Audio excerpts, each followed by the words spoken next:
G'day, everybody. How are you going today? Bobby, how are you? How is sunny Singapore? You're in a t-shirt. I'm in a parka. It was 5 degrees when I woke up. What's going on, buddy? Well, obviously, it's a lot warmer here than it is for you, though, Matt. But great to see you again. It's been about a week or 2 weeks since we've chatted, and having some Yeah, fun here, aren't well, we? well, the first thing we're going to talk about, and I'd like to just welcome everybody who's in the chat so far. Hi to Roy. Yes, it's a beautiful day here in Melbourne. The sun is shining and it's blue skies, but it's like 9 degrees now. And everyone else who's joined us. Now, Bobby, the reason we didn't have you on last week was twofold. One was I decided to release a movie-length episode that I did my very first premiere, which we will talk about later in this episode. Massive success, still going strong. But the other reason is, which we're all very excited to hear about, what went on in Germany for you? Yeah, that was a hell of a trip, man. I just got back from Leica 100, celebrating 100 years of the first commercially available 35 millimeter camera, the Leica 1 Model A. So, yeah, we were there. God, it's almost been a week, man. It's been pretty much, actually, yeah, it's been over a week. Yeah, it's nuts how I fast the think time goes. Yeah, I think you were on the plane or something roughly when Yeah, we normally go live. So it's been exactly a yes. week. Now, I think your mic might be just a smidge hot. When you're at your low tones, you're good, but when you get excited, it's a little bit Okay. distorty. Don't I'd want to get like too to say good excited then. morning. No, Yeah. no, no. Good We morning want you to there. get excited. We want you excited. Good morning to Rakesh. How are you from the other side of the world? Now, where are you, Rakesh? Which part of the world are you in?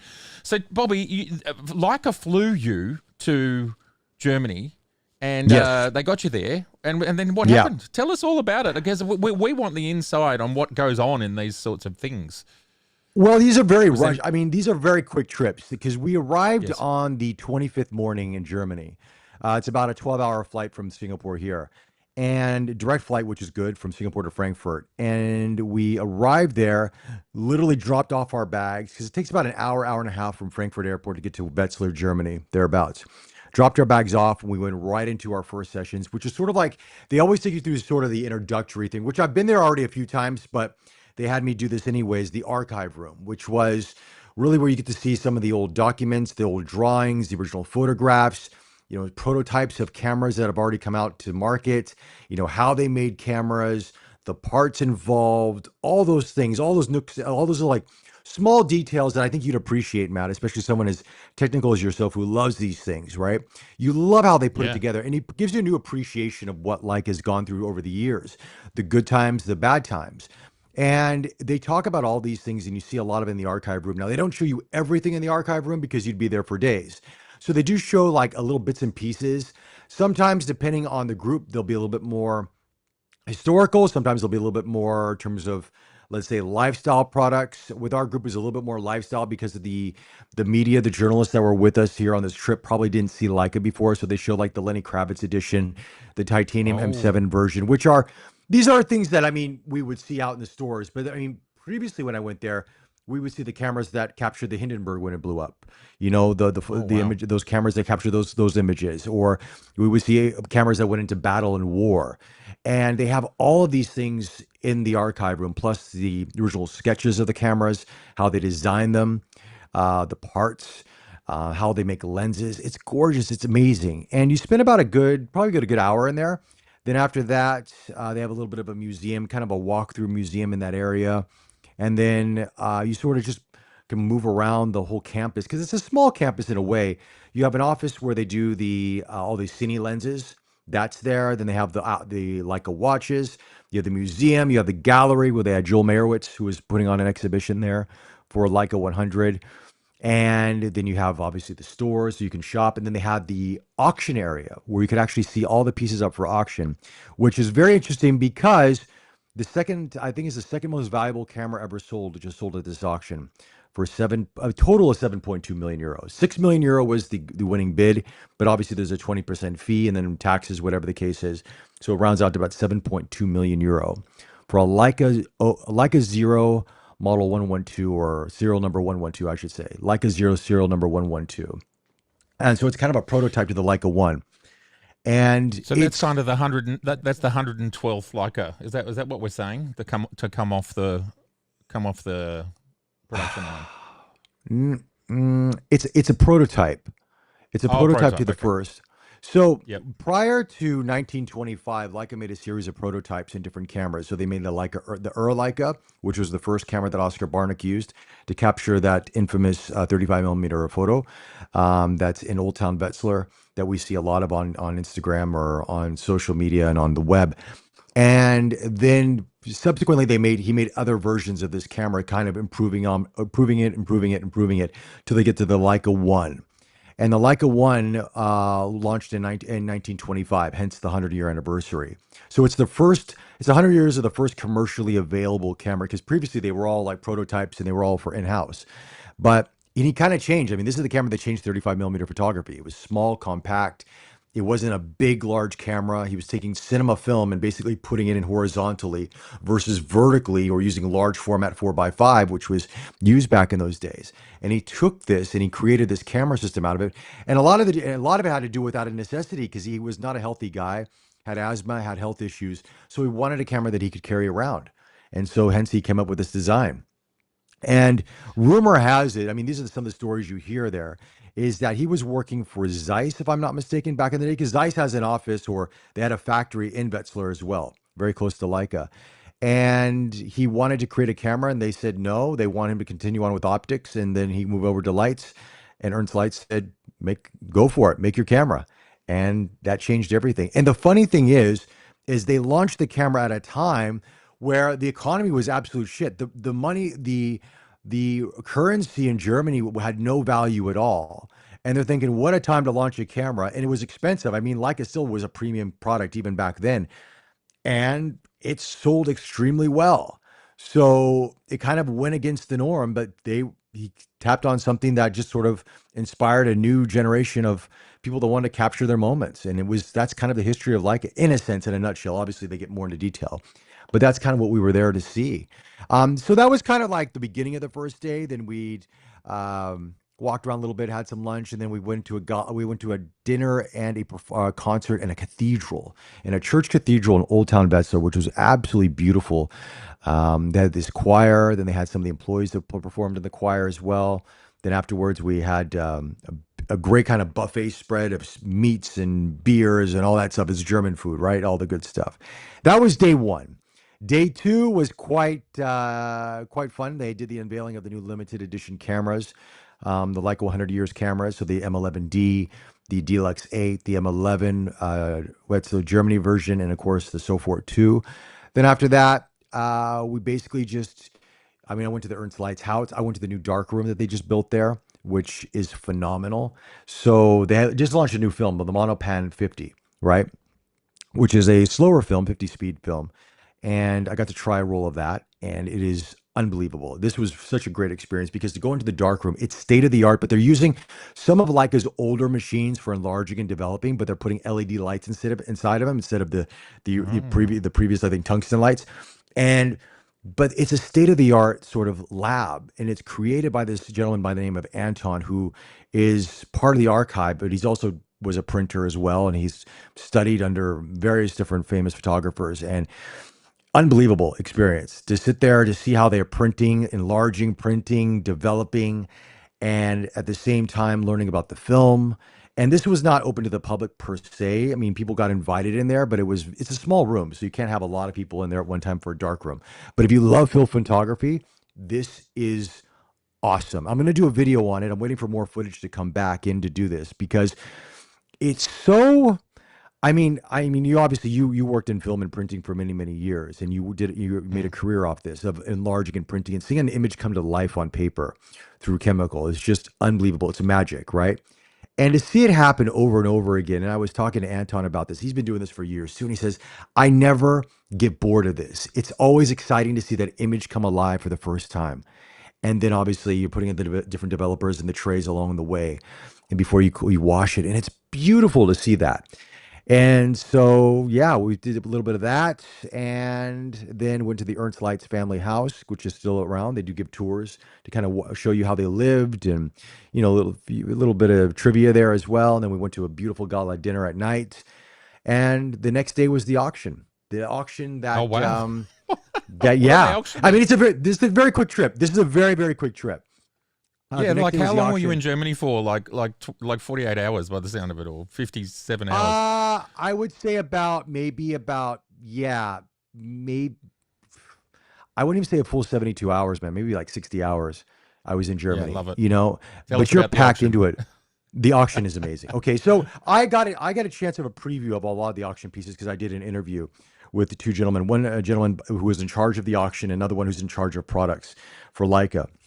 So we did about a good 20, 25 minute interview walking around talking about the different cameras, Leica's past, present, and future. That's coming up on YouTube soon. And what's interesting is the cool thing about Leica is that yes, you're around all these very expensive cameras and they're beautiful and they're so amazingly crafted, but they're just so warm and inviting and they're very like, yeah, take photos, yeah, do this. They're not so well, they're strict, but they're not limiting. Case in point, Sure. so after I was done with the interview, I said, I'd like to go around and shoot B-roll. This is for those who don't know what B-roll is. It's when we capture like the product shots of the cameras we're talking about or the products that we're talking about so we can intercut into our video. So they said, sure, go for it. And I mean, everything's behind glass doors and cases and so forth like that because these are all auction items, right? And then they said, "Oh, would you like to capture the like a zero camera? That's the big ticket item for the auction." I said, "Well, am I allowed to? I mean, I can just shoot it from behind the glass." They said, "No, no, no. It's out right now because I guess somebody who was looking to bid was also inspecting it Wow. because sometimes they have they were inspecting it." No, no, you can look at it. Are you sure? Yeah. So then afterwards, they said, "Okay, the camera's ready for you," and I said, is it possible I can actually take a photo with it? I mean, not with the camera, Wow. obviously, but like holding the camera. They said, yeah, sure. I'm like, Wow. really? Yeah. So they literally just took my camera and I sat there and I snapped a photo of it. It's on my Instagram. And I'm going, I mean, at the time, the initial value offering was 900,000 euro. That's a lot of money. Okay. Wow. 6 million Wow. euro that I Million went for is bucks. different.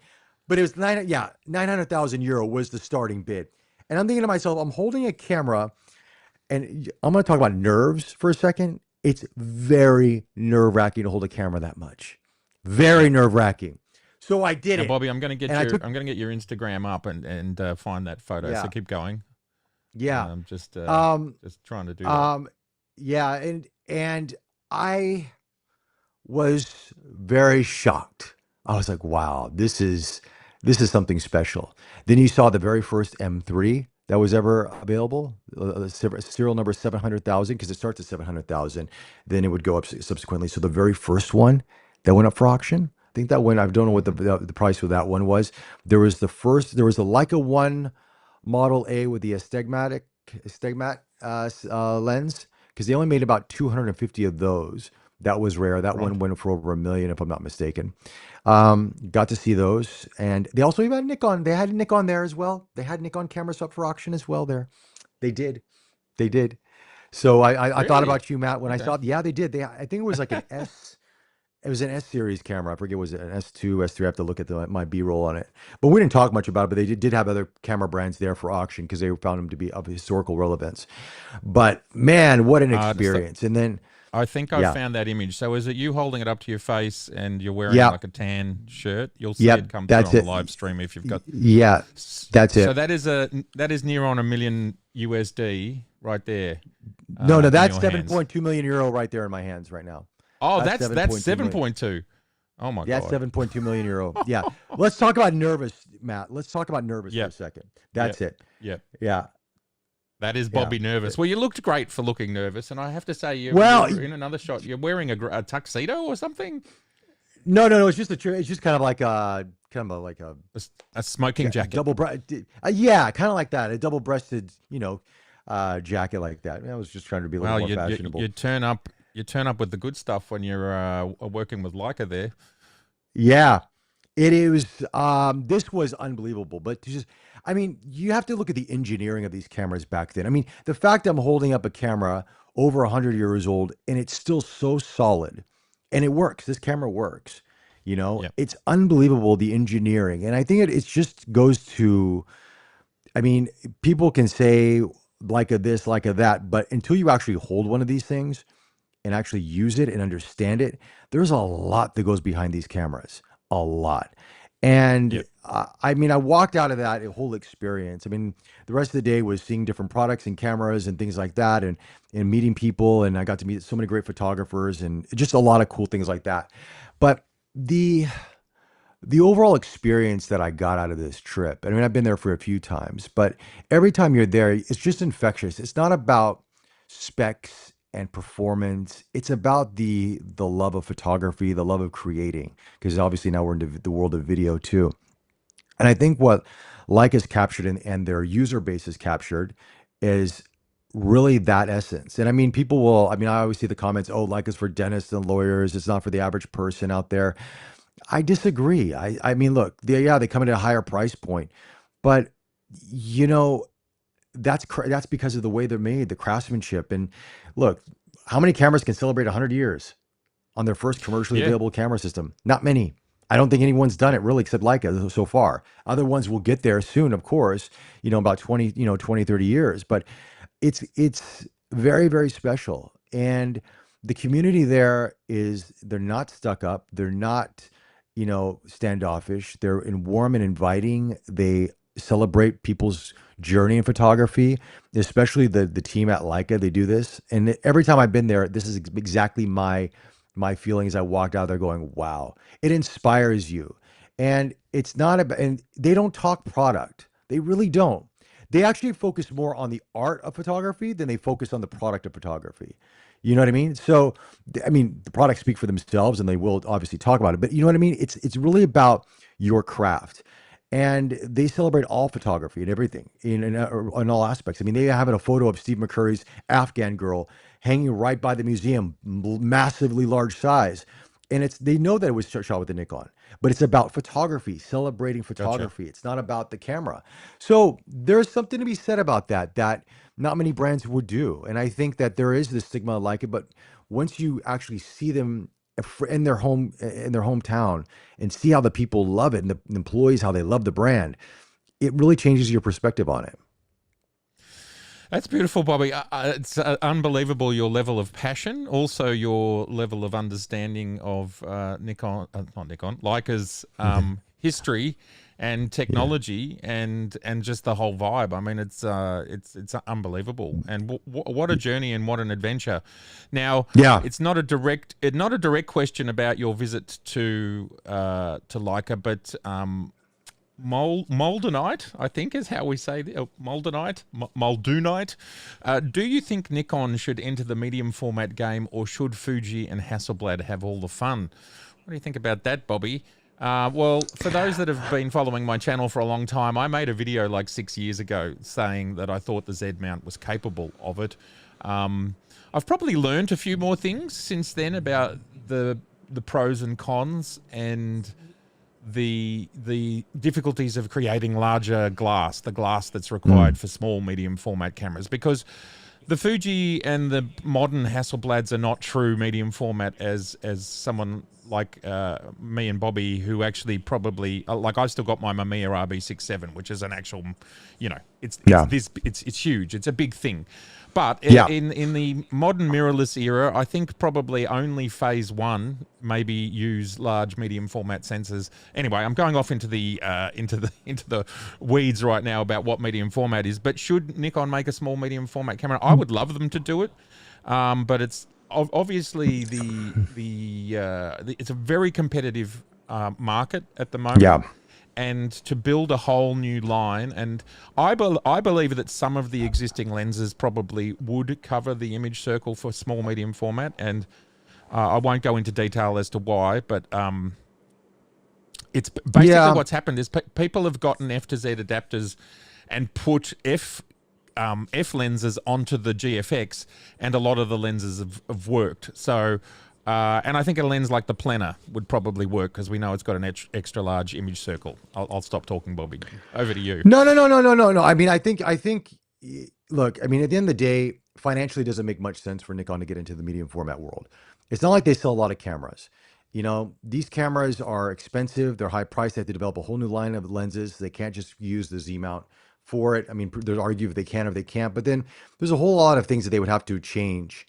And it doesn't make much sense for them. As a matter of fact, I think, the medium format game, let Hasselblad and Fujifilm have it. I mean, I think Nikon has done a great job in full frame, and I like to see them pursue that and build on that even further, and then the video side of things. But I think the medium format, just to, for the very niche fans out there, yeah, they would love to see it, but how many would they actually sell?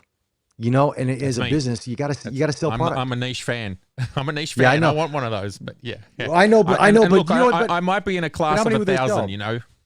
Yeah, Who knows? exactly. But Who knows? a thousand cameras, let's say, isn't going to make It's not a enough. company any money. No, It's not enough. no. It's not. You So need to I sell would, 10,000 or 50,000. I would have thought to make it realistic.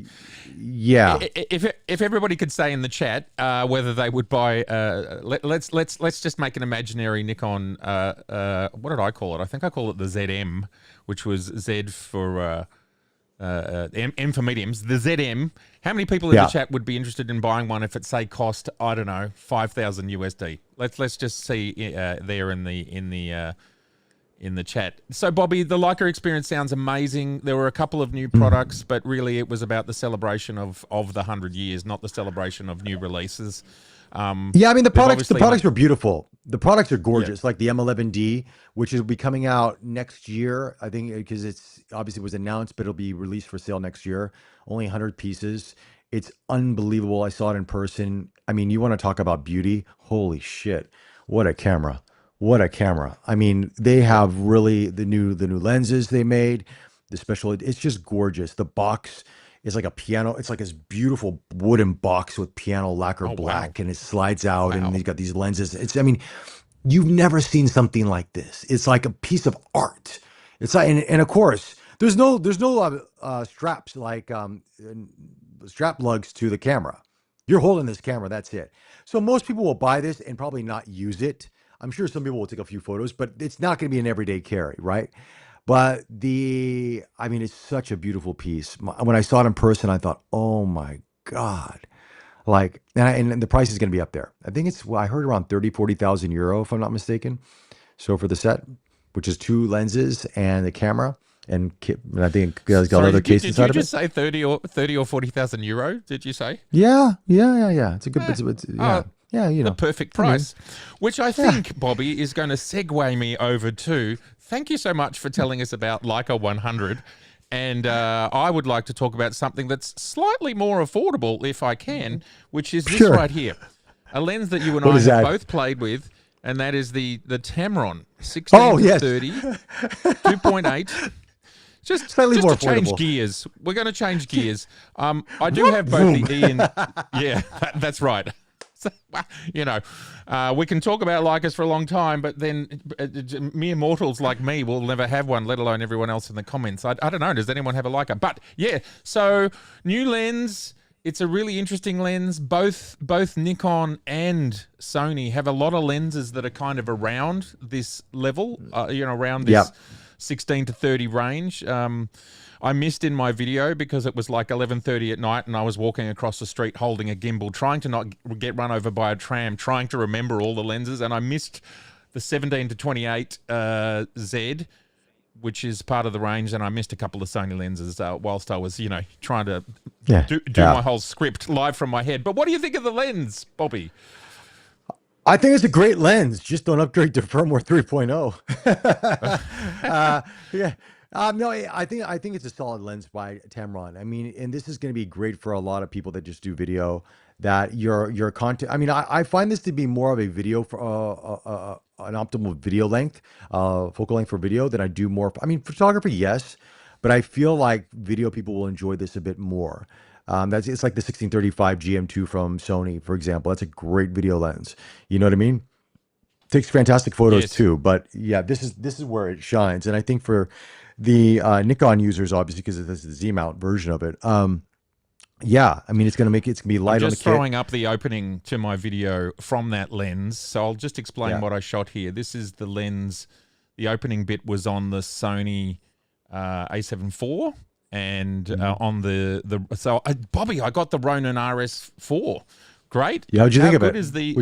I love the gimbal. It's perfect for this sort of stuff. But it's just it is. And then this stuff here with the 2 cameras, is not on the gimbal. It's me Hmm. hand holding, walking around with the two cameras. And I think people must think I'm pretty weird walking around at night with two cameras kind of on a stick, you know. But anyhow, these are Well, it the depends things where I you're at. do. Yeah, it's Depends where true. you're at, It's true. Yeah. That- But look how smooth and look how beautiful this looks. I know you're on a 20-second delay, but it's me walking down Yeah. the alleyways with and then there's some other. Let me get this other walking shot coming up. Look, what I found with this lens is I think it totally meets expectations. It's very very similar on the two systems. Like you look at these Yeah. shots and you kind of just like the casual observer would say it's the same, and even the not so casual observer would say it's the same. It's super wide, it's super bright, very responsive, and just works absolutely magnificently on the Z5 II and the A7 IV.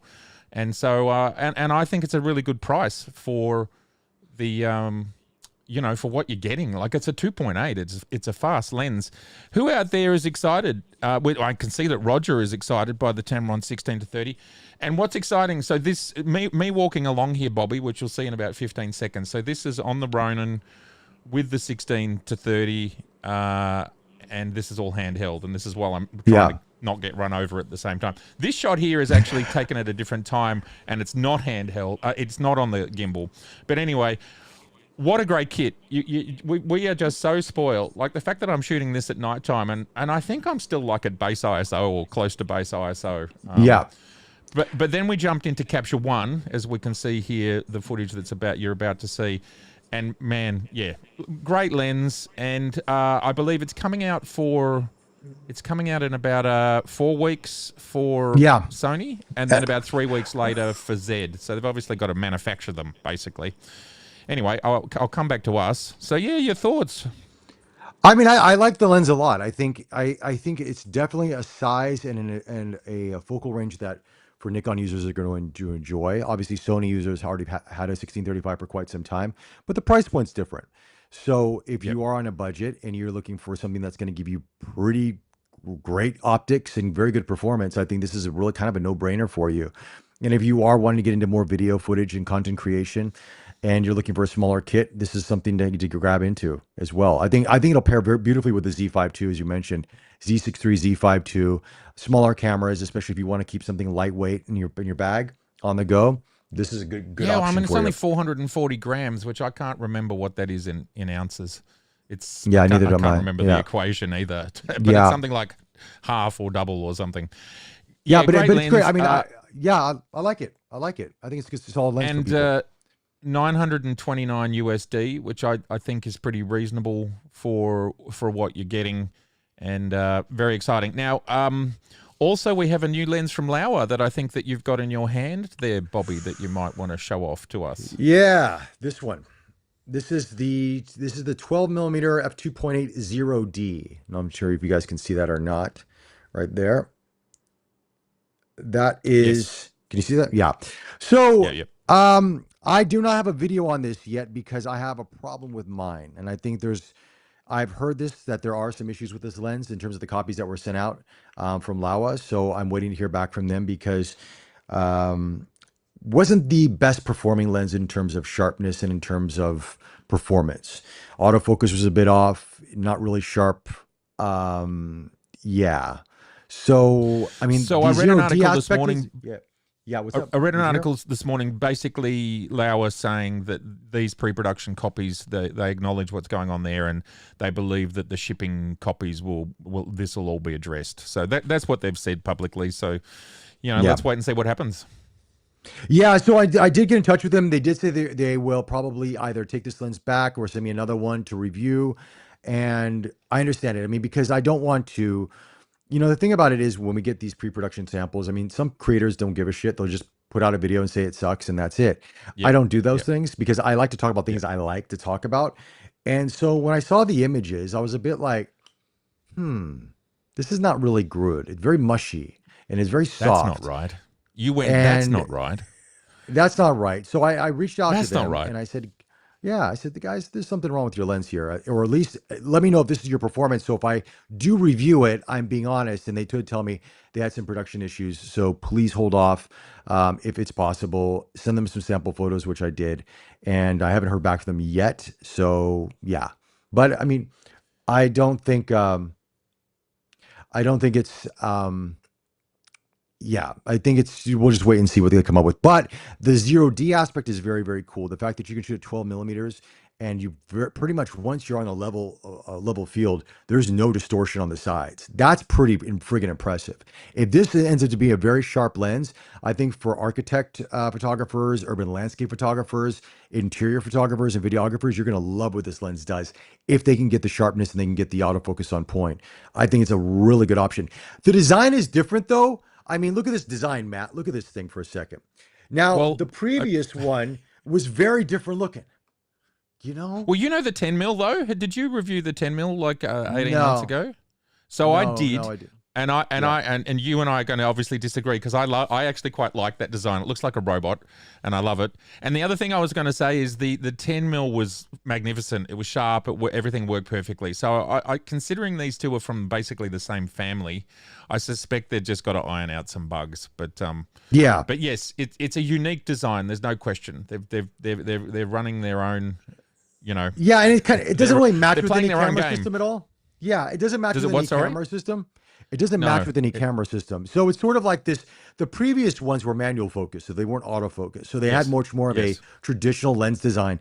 This is sort of They this did. gunmetal bluish gray with a blue ring on it. I mean, it's cool, but I don't Yeah. know when you match it to, let's say, a Sony or to a Nikon or to a similar camera, the camera system, it just sort of stands out. I guess It that's does. what they're going for. Yeah, Maybe that is. maybe that's the Excuse look. me. Maybe it's a marketing approach. Interestingly, we'll wrap this up, but it comes from EL, RF, and Z. But RF is only manual. On all of those other three mounts, we get the full autofocus. So that's cool. Now we have a question from Roger. Have you done a comparison to the Z14 to 30? Now this is in regards to the Tamron lens that we were just talking about. No, I haven't. I don't own that lens, but my dear friend Joe does, and maybe he will lend it to me and I can do some comparisons with that. I do plan to do some. I do own the 14 to 24 2.8, which is a very expensive lens, although it's come down in price because it's been out a couple of years now. Worth every cent. But yeah, so I will get into that, Roger. Man, there's more and more. As your channels get bigger, you get more and more requests, and there's more and more to do. Bobby would know all about this. No, I mean, I think, but it comes down to, you know what, Matt, and I think it comes down to is we just can't do everything. And we No. have to look at what's going to help us, I mean, how do I say this in a nice way? Is that sometimes we get these really interesting requests and maybe we can do it offline to show somebody, but to do a whole Yeah. video on it may not garner a lot and, a lot of interest. And sometimes we have to put our efforts and our energy into things that are probably going to help.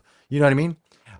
Yep. In terms of things that I we want to totally. work I mean, on. Yeah. there is a degree of strategy Yeah. around. Like, I could put out a video about I don't know, like something that I love that nobody would care about, and then Yeah. you put 10 hours into something that 3 people watch. So we have to think about that side of thing.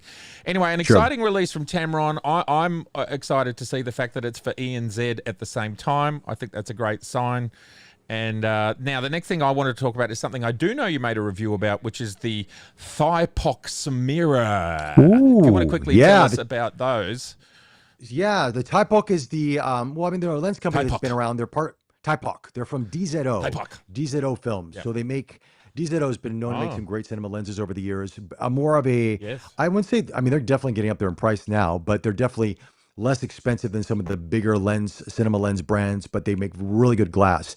And the Typoc series, which is sort of their Leica M mount version, Typoc Samira, they've been doing some really good stuff. They started with the 35, then 28, then 50 millimeter. They came out with the 50, that was a 51.4, the 50 f2 Eureka, the 75 1.4, and then recently the 21 millimeter f1.4. Now, I'm not a big wide angle photographer. I mean, anything beyond 28 is not really my cup of tea for the most part. I'll use it for video, but not necessarily for photos.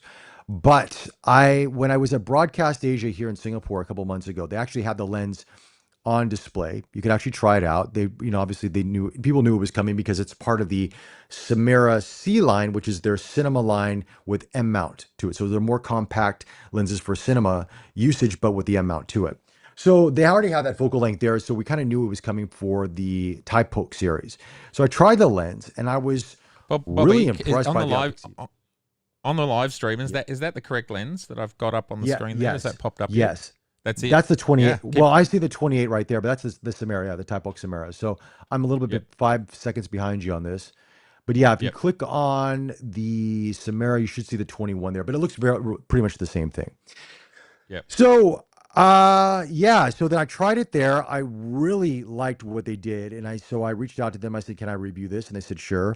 So they sent it out to me for review, and I really loved how this lens performs. It's very sharp at 1.4, very well corrected. You are going to get vignetting, like most wide angle lenses like this.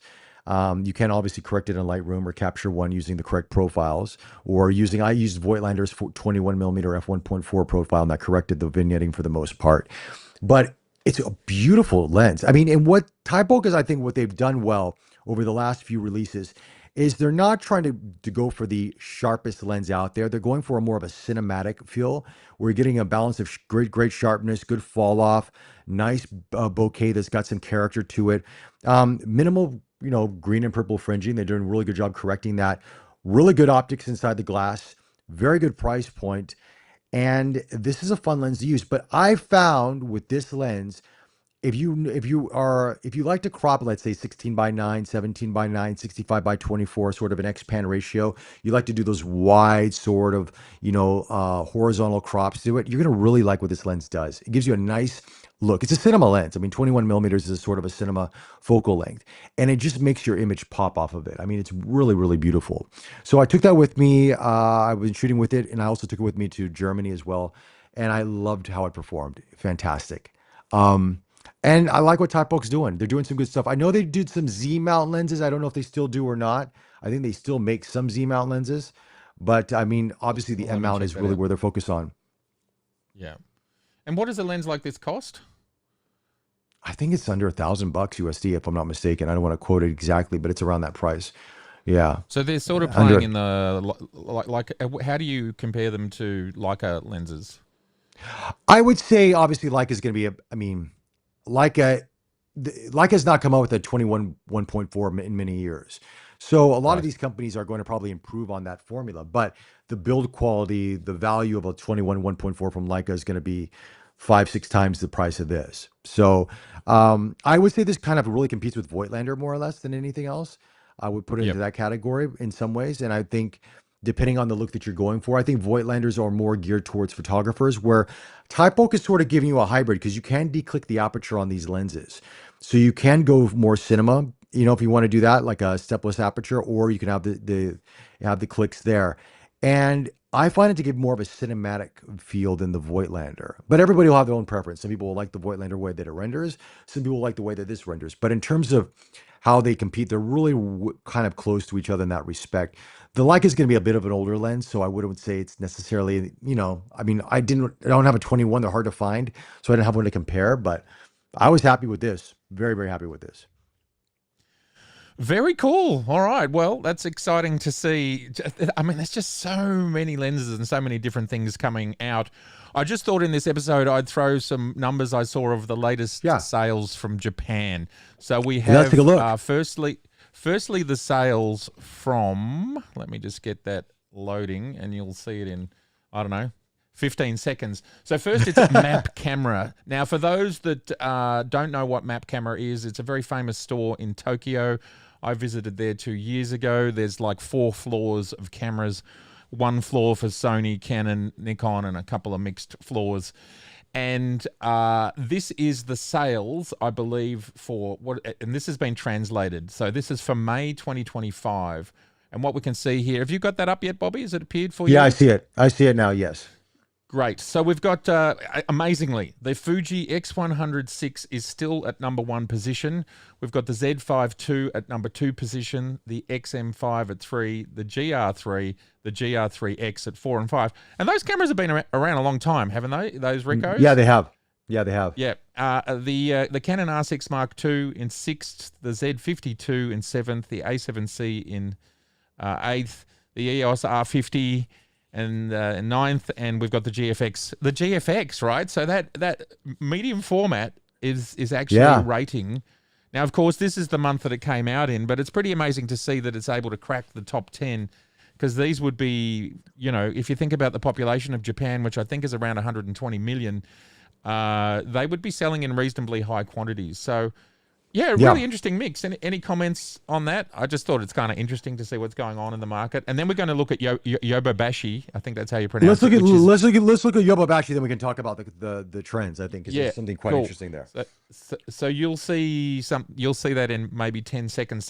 But I'll tell you how it starts. It starts with now this is from June 1st to June 15th.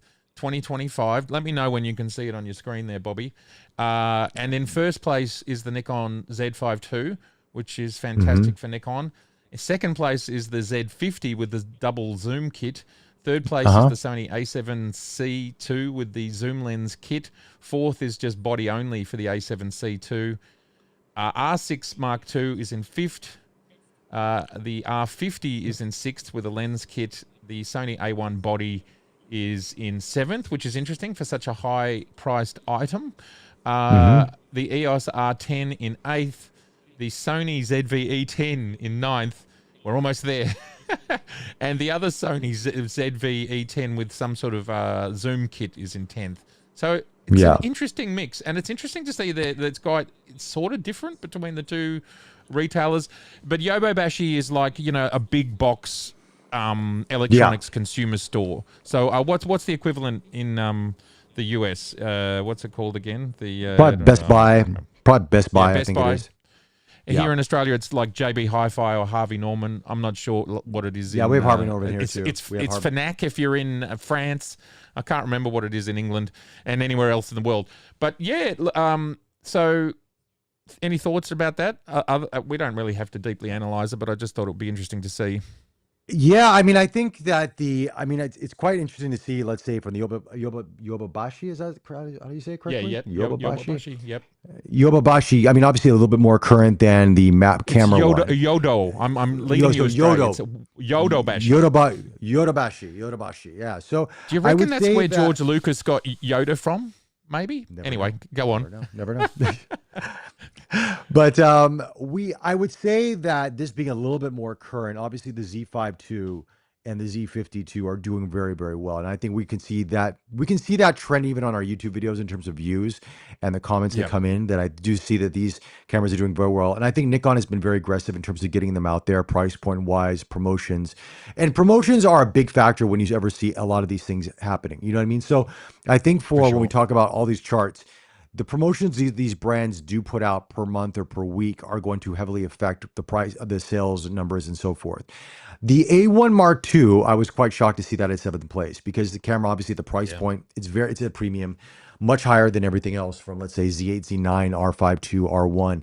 So it's really up there. The fact that it's at 7th place goes to show that there's a market for it. There's definitely a market for the A1 II, and I think people are now getting them in their hands, because Sony was a bit delayed getting stock into stores, because they were, from what I understand, when you watch YouTube, you'd hear everybody say, well, no, who's going to want to upgrade? Who's going to want to upgrade? You read the comment section, but there are a lot of people that want that camera, and they're willing to spend the money for it.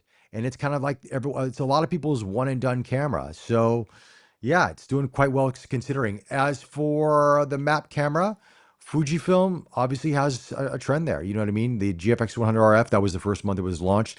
I don't know if the sales on it are still strong. Don't know. Yeah. But what's interesting, even on Yodobashi, no Fujifilm X-Half.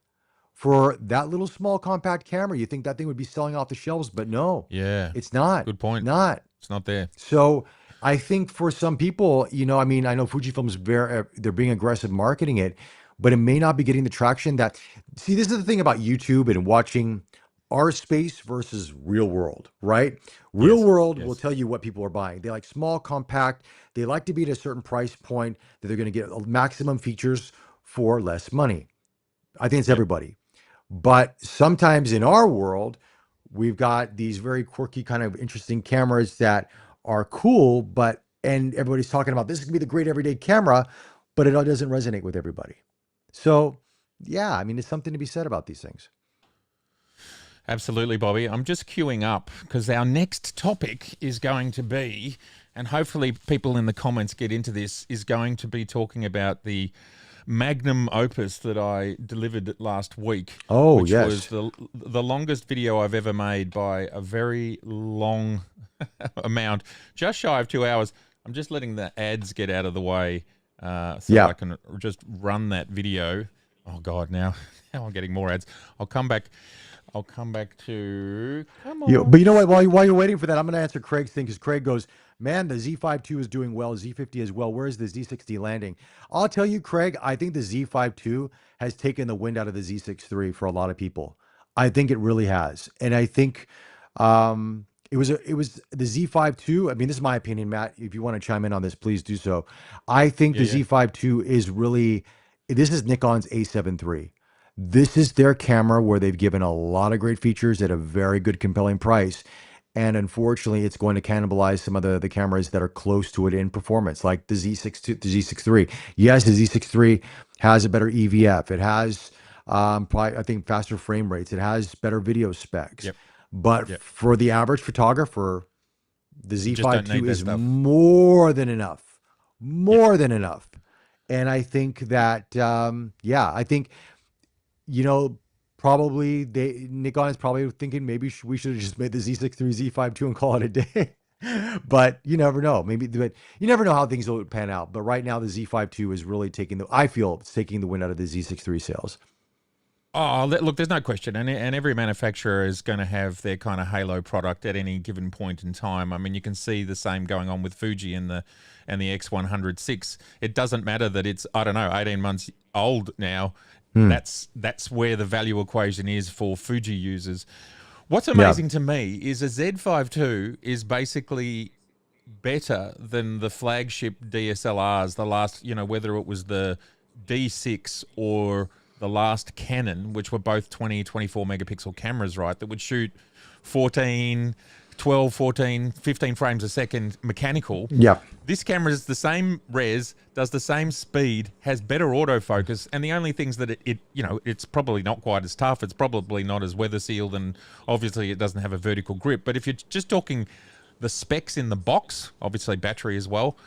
So it's a hell of, you suddenly are able to go from a D6, which I think was 2021, to 3 or 4 years later, get a camera that's essentially better than a flagship of 3 or 4 years ago. And this is not hyperbole. This is what's going on. And it's now an entry-level camera that's released at $15.99, is it? Or $16.99? Yeah. And will be on sale by the time we get to the holiday season this year. And so it's not really about it versus the Z6 III. It's just about it versus what good value it is. And it's just really good value. And, Yeah, it is. not only is the Z6 III suffering, every camera is suffering from every brand in the sense of it's just really great value. Like, and the Z6 III, I suppose, is its closest logical competitor, if that makes sense. Yeah. It's from the same brand, same mount, and same res and all that sort of stuff. So, True. So yeah, look, it's a killer proposition. No camera's perfect, nothing's perfect. So we're not trying to say that at all, but you just get a lot of bang for your buck. And so that segues us over to the video that I'm just going to play the intro to, just because I can. I don't know how to get the sound to play at the same time, but I'll just talk maybe while it plays. So here we go. So this is basically a 2 hour long video that I've made. If you haven't watched it yet, watch parts of it. You can see how many chapters there are. There's a million of them. Basically, I went to an enormous amount of trouble to ensure that this was as baselined as possible. Everything was equal as possible. A lot of people have talked about the lens choices as if I deliberately made the lens choices that I did in order to skew the outcomes. Completely not the case. Basically, from my perspective, if you're buying an entry-level full-frame camera and you go, what's the, you walk into a store and you go, what's the prime lens that I want to get? And you'll often just be told, get yourself the entry-level Nifty 50. So that's why that lens was chosen, because it's a very likely lens for your first ever full frame camera. It's also, there's some budget constraints. There's a limit to what I can spend, and often the 50 mil one, entry level 50 mils, which happens to be 1.8s from everybody. Oh, we've got an ad already. What's going on here? We'll just let You that got to play get on that through. premium. You got to get on YouTube Premium, my friend. Get on YouTube Yeah, Premium. man. Premium. That's what I got to do. Anyway, so that was why it was chosen. It's because it's one of the most likely lenses you're going to buy first. It's affordable. It's the whole reason. Jesus, double ads. And then when it came to the 24-105/24-120, the reason that I chose that lens is I already owned the Sony and the Nikon one, and again, it was from an affordable perspective as to why I chose the Canon. Now, I didn't do any research. I just purchased it because I already had the two other lenses, and to find out, I'm kind of getting mixed opinions in the comments as to how good or bad that lens is. But it is an L class lens, which is supposed to be their professional level lenses, right? And anyway, this one hasn't performed as I would have expected out of the box. Like it's from the mirrorless era. It's only what six or something like 6 years old. Anyway, I just wanted to give a bit of background on there about how this came about. And does anybody have any questions about what I did, how it happened, anything you'd like me to do next? Because I'm going to be doing more of this comparison sort of stuff, because I think people are really, really interested in it. So yes, put your QQQs, and if we don't get any QQQs, that's fine. We can move on to. And Bobby, you're reading the comments there. Are you seeing any questions? Right now we're a little bit delayed. We're a little bit delayed on this stuff. I mean, just Craig says, Matt, that was truly an epic video, really thorough and well done. Lots of work went into that. So, and I think I think Craig, speaking on behalf of all of us who watched it, that is a phenomenal piece of content there that you really went above and beyond. And I think I think it's one of those videos that will take people time to digest everything. It's 2 hours worth of content, but you've done a great job. Yeah. Well, thank you. Yeah. All right, we've got a question from Craig. Did you make that triple rig? Yes. So I basically did.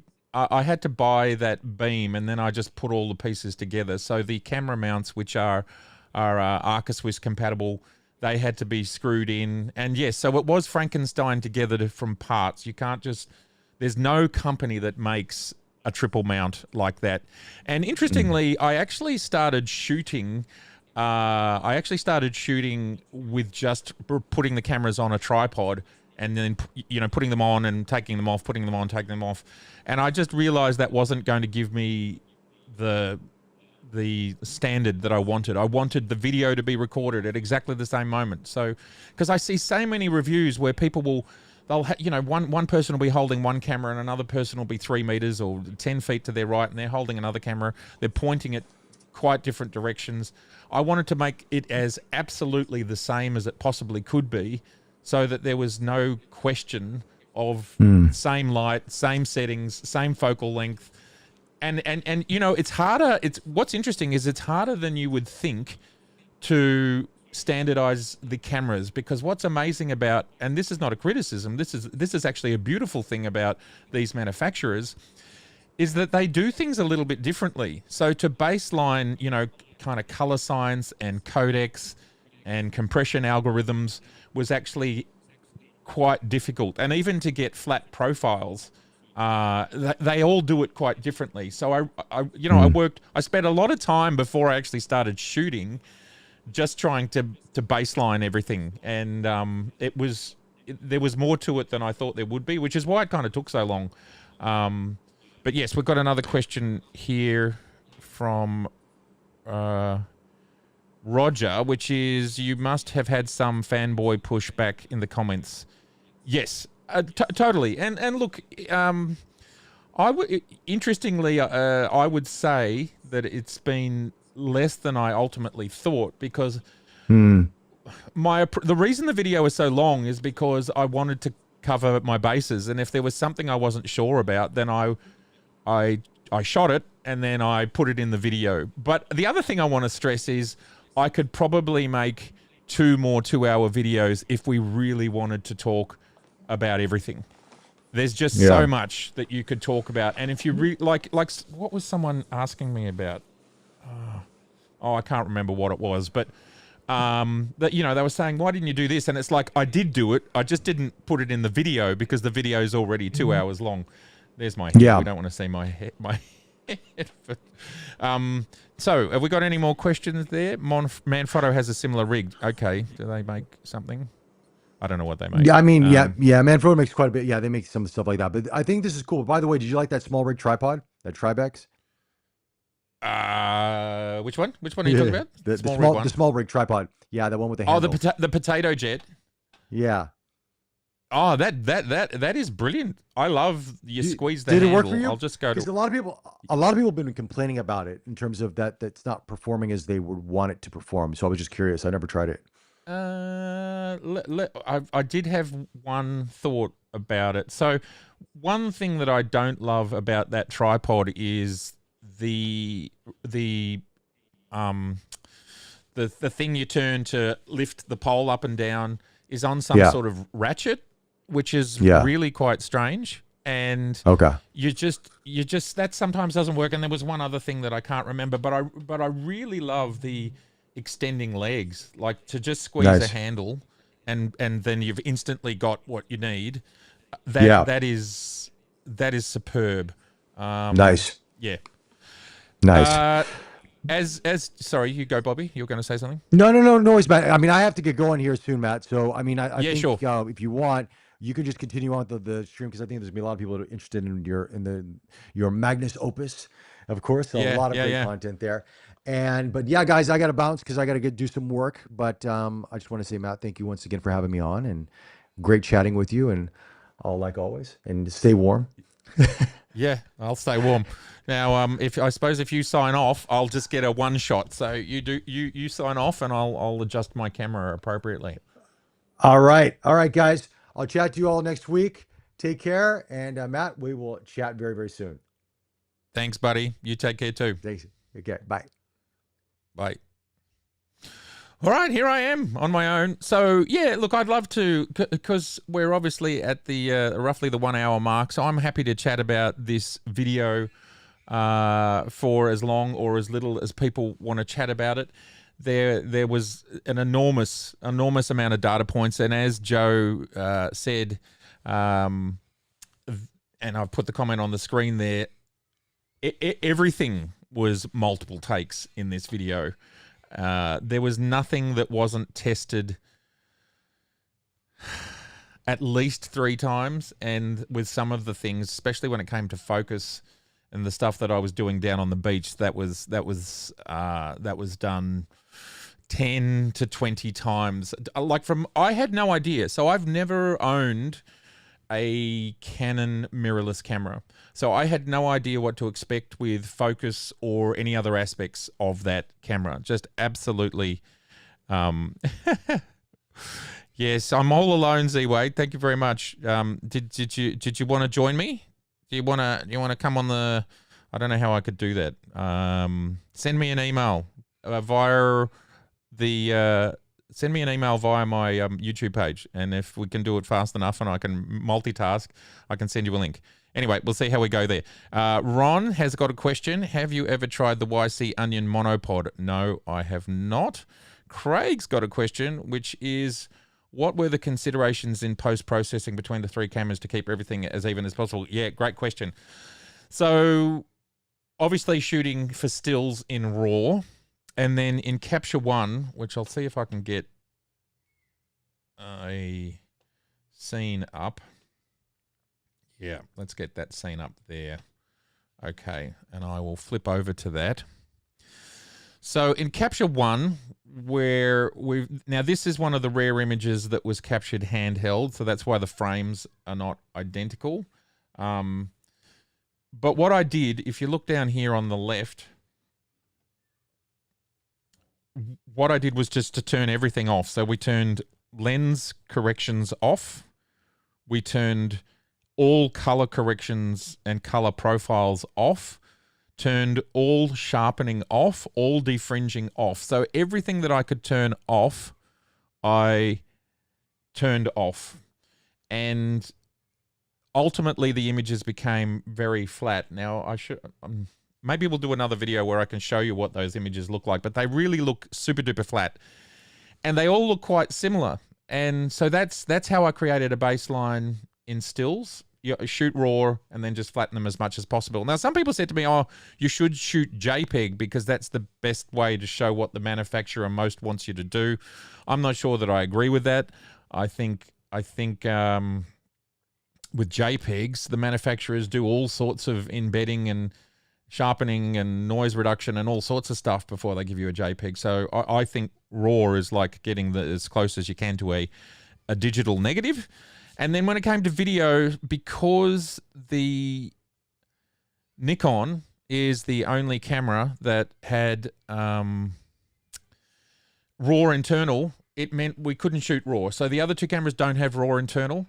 And so I shot in log, and then you have to work with everybody's individual 3D log file, their LUTs, basically from there, and they're not all made identical. But that was the best that I could do, was to shoot in log.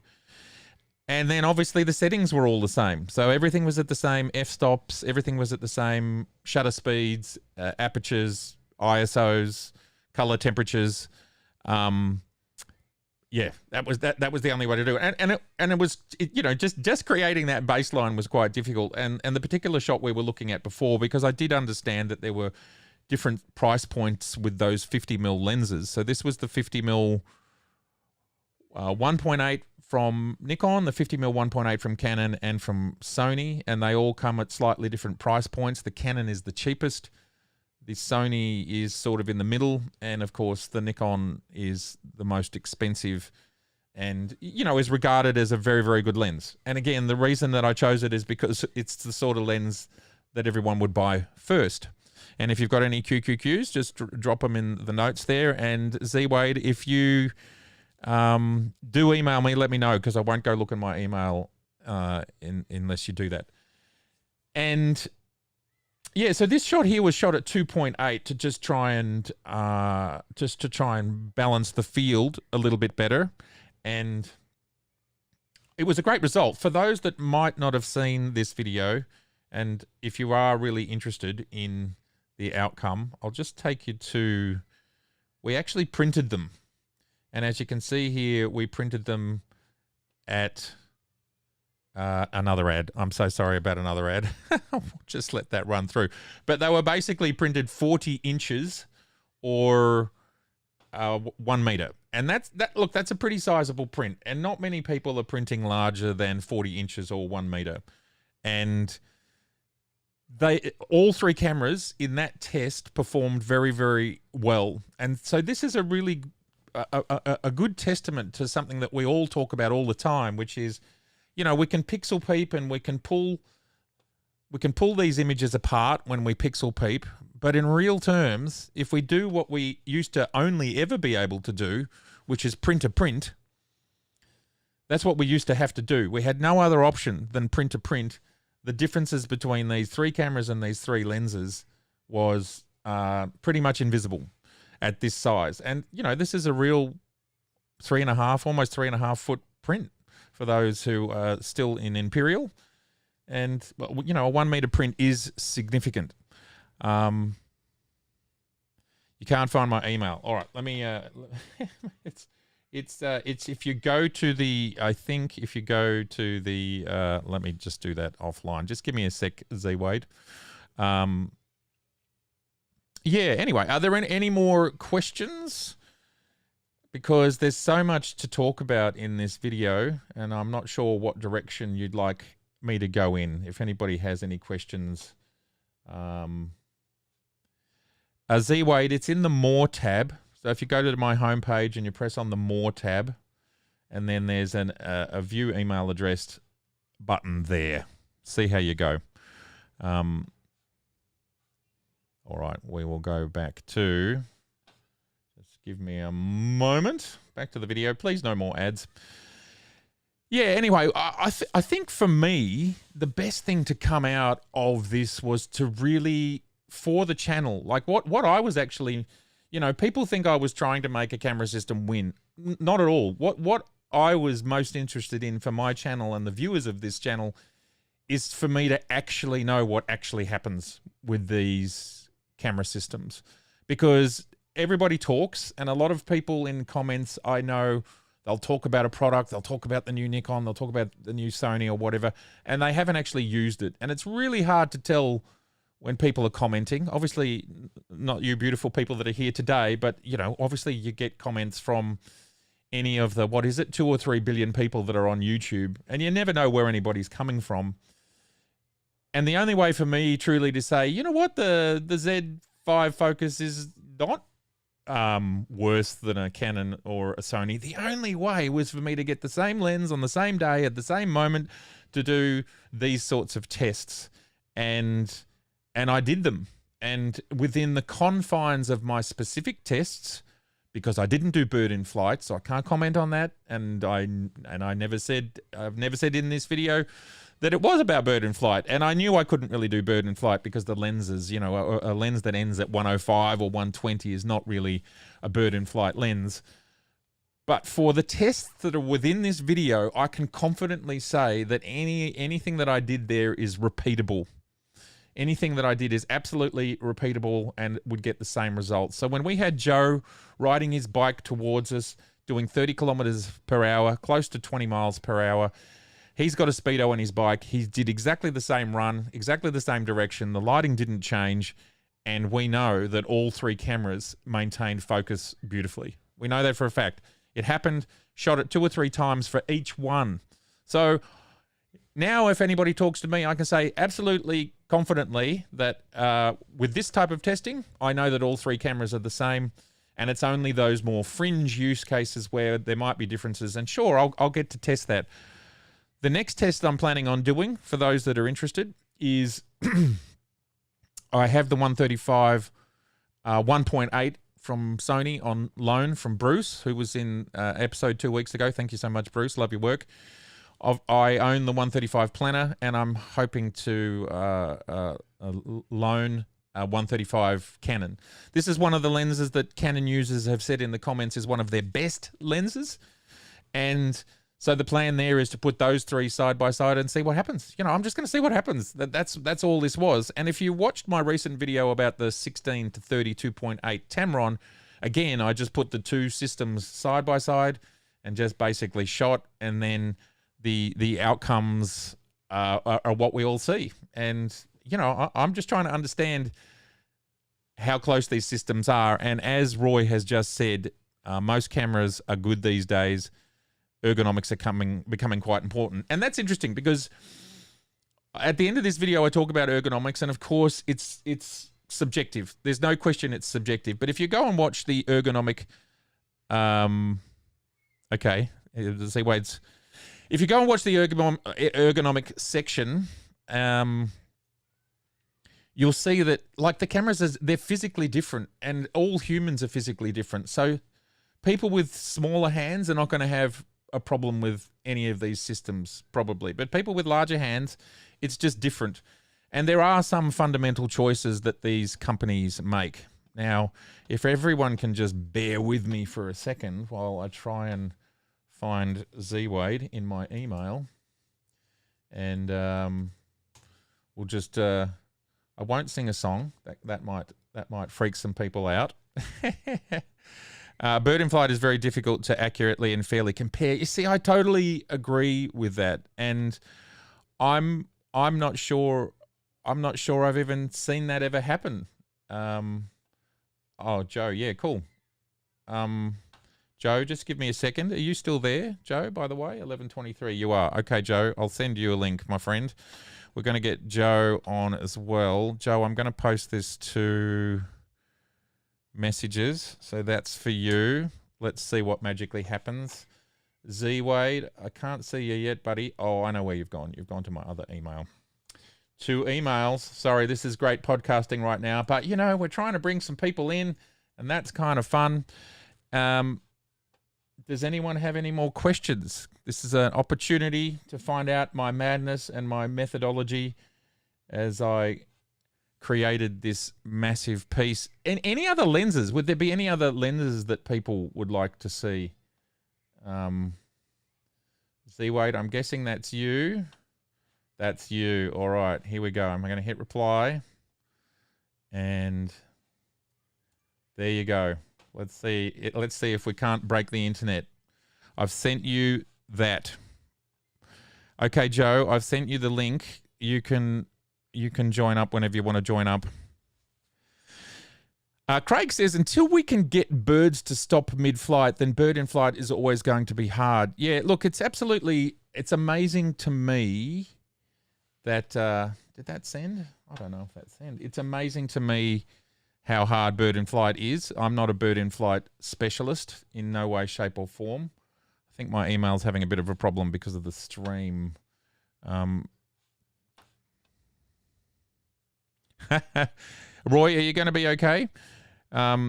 Yeah, it would need to be a Steve Perry scenario where where he's used different gear over much time out in the field in that niche too. Yeah, I mean, I'm not a bird in flight expert in no way, shape or form, and I sort of kind of didn't want to do something that I'm not even good at anyway, and you know, we should all play to our strengths in life. I think that makes complete sense.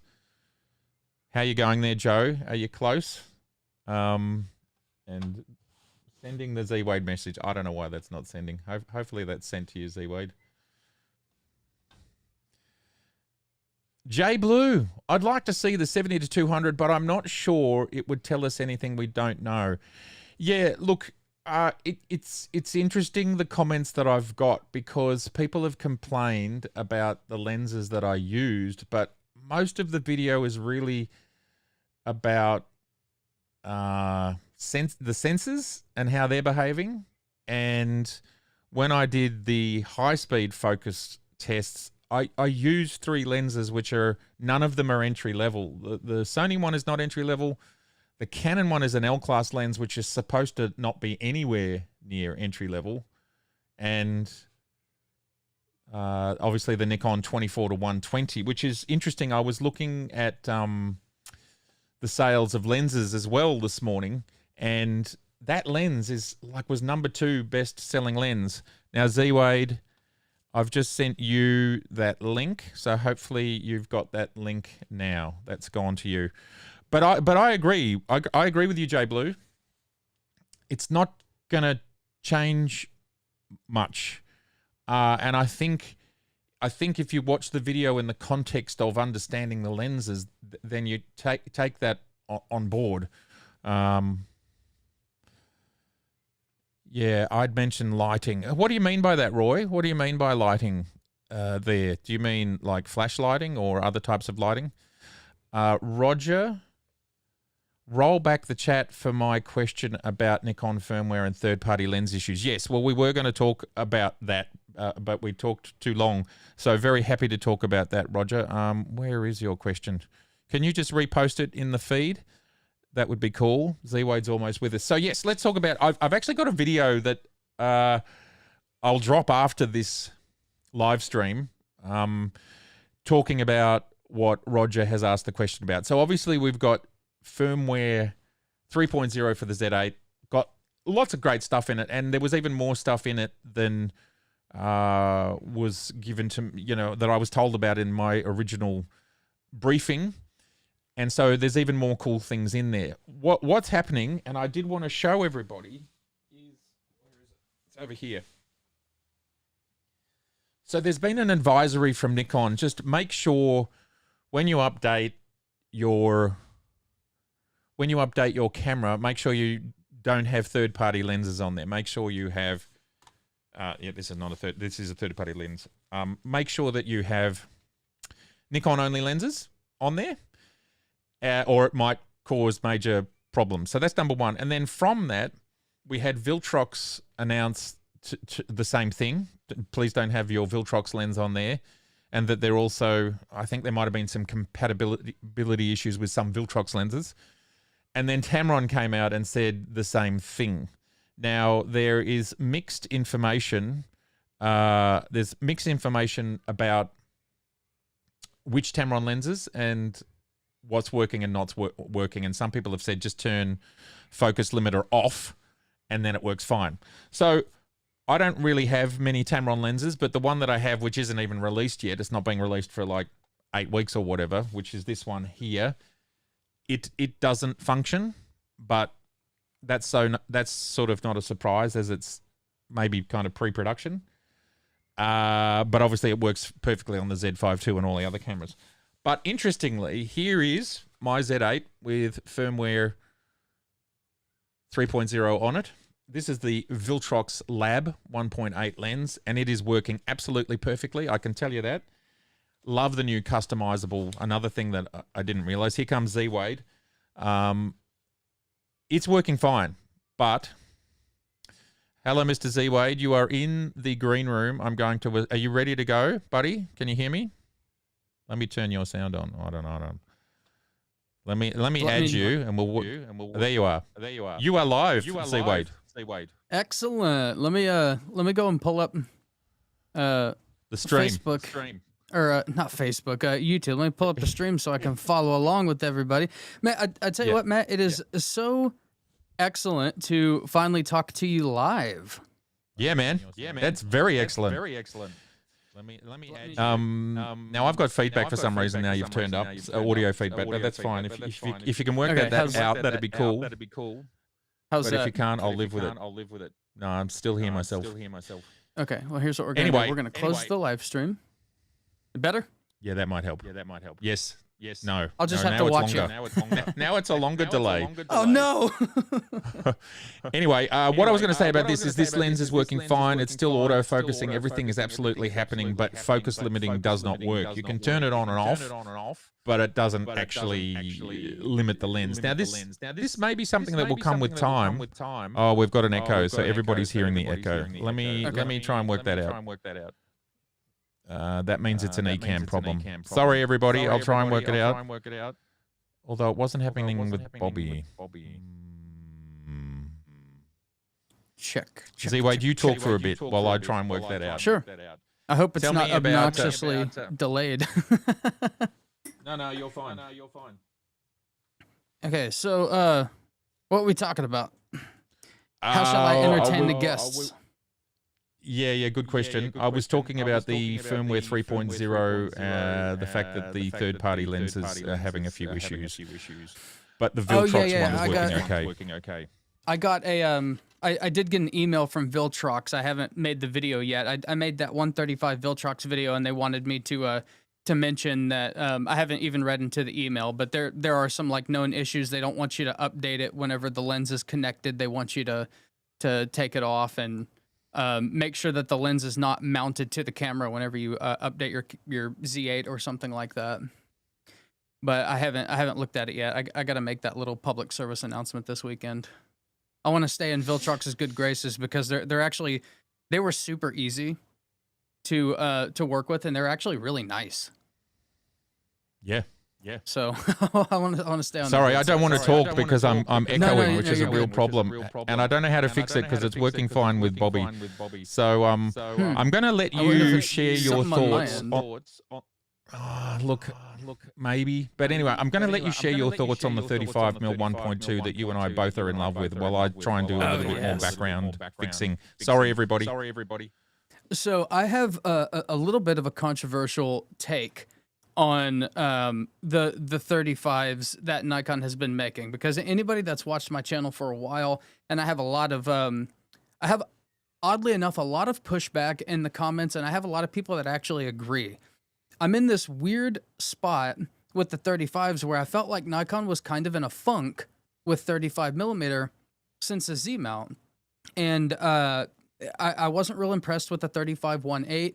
It's sharp, it's good. Is it the best technically Nikon's made, 35-1.8? Probably, but I found it a little uninspiring and kind of slow, and it just wasn't for me.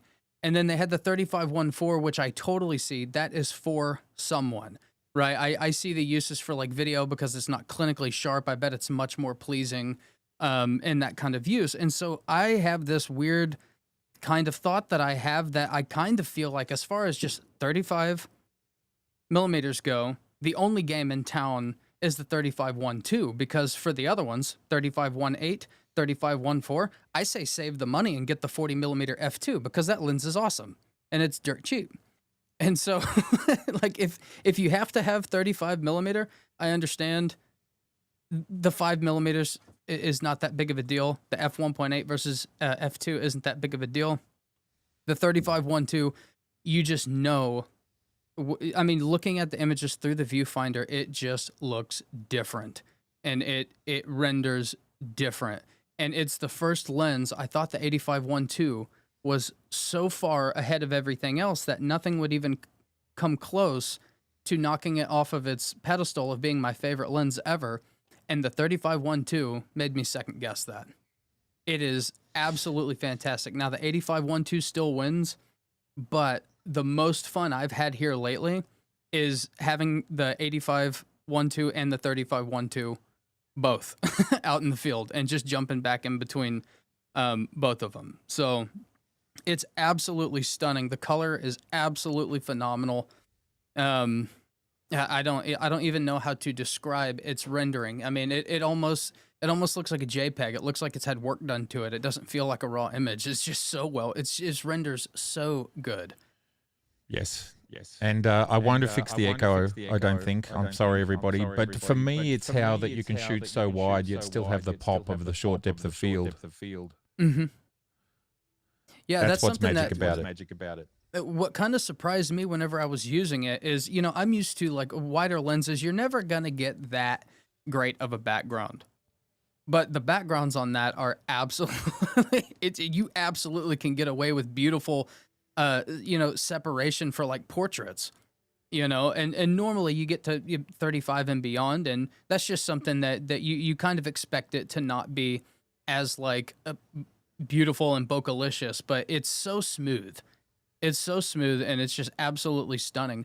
And what I really like about doing that lens for portraits is because you get more of the scene, and it's not it tricks your eyes into thinking that it has even better color than you, but what you're seeing is like the scene, and you're seeing the influences of the colors, not on your subject, but just as a whole picture. And so the 35-1.2 allows you, even if you have a destroyed background, you still have the colors back there. And so kind of like your awesome background right now, it's so colorful. You don't get that with the 85-1.2. It just destroys it. But the 35-1.2, it's just so much fun to use. It's so much fun. Now we've got Joe who's going to jump in with us. I'm going to add him to the right, see if that magically fixes it. Oh my God, it's going to make it worse. Hey, Matt, if it's causing issues, man, I don't have a problem.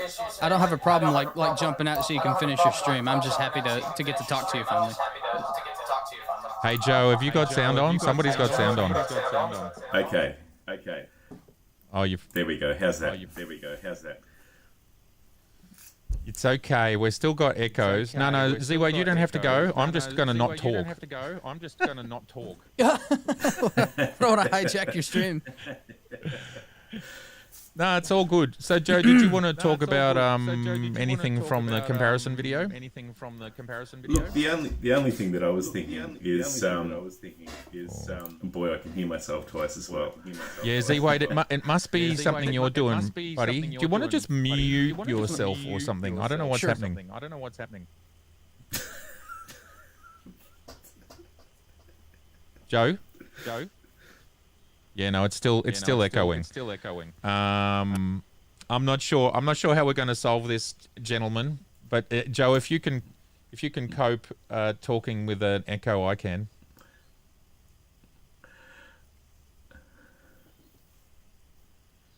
Are you there, Joe? Okay, I'm here. Okay. How are we going there? Yep. Yeah, all go. Right. Tell us if you have any thoughts on that video. Look, the only thing that I was thinking is, are you there, Matt? Sorry. Yeah, we're all here. We're all listening. You are live to the world. Keep talking. Excellent. So the only thing that I was wondering, I don't know if I've got focus right or not. The only lens I had on the table. You need to sit up a bit higher. You look like you're lying down, Joe.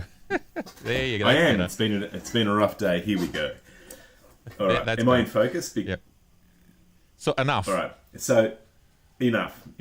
Well, the only thing that I was thinking is, you know, with there was some talk about the bird in flight stuff. The only thing that we might be able to do. Oh, gee, I can't hear now. This is terrible. No, we're not. Nobody's saying anything. You don't need to hear. I could see your lips moving, but I couldn't hear any words.